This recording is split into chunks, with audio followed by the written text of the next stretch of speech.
In today's video, I'm going to teach you how to download Thinkorswim on Charles Schwab. To get started, the first thing you need to do is sign in to your Charles Schwab account. Open your browser, go to the Schwab website, and log in using your account credentials. Before you move on, make sure your brokerage account is enabled for Thinkorswim access.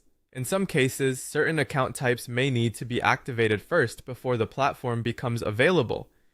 If you do not see the option right away, this is usually the first thing to check.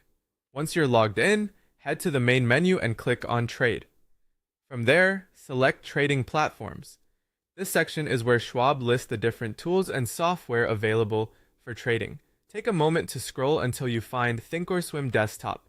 When you see it, click the option to download Thinkorswim Desktop. After that, the installer file will begin downloading to your computer. If you're using Windows, wait for the download to finish, then open the installation file. This will launch the setup wizard.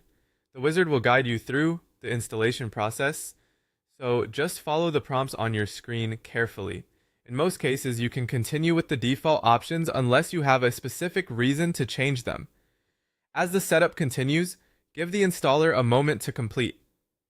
Depending on your internet speed and computer performance, this may take a little time. Once the installation is finished, click Finish to close the setup wizard.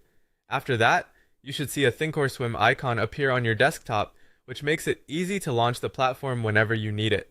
One important note is that Windows 11 or later is currently supported, so make sure your device meets that requirement before installing. If the installer does not open properly, a quick tip is to check whether your browser or security settings blocked the download, then try running the file again. At this point, Thinkorswim should be successfully installed on your computer through your Charles Schwab access. From there, you can open the platform and continue with any login or platform setup steps required on your device. And that's all there is to it. If you follow these steps in order, downloading and installing Thinkorswim through Charles Schwab should be a straightforward process.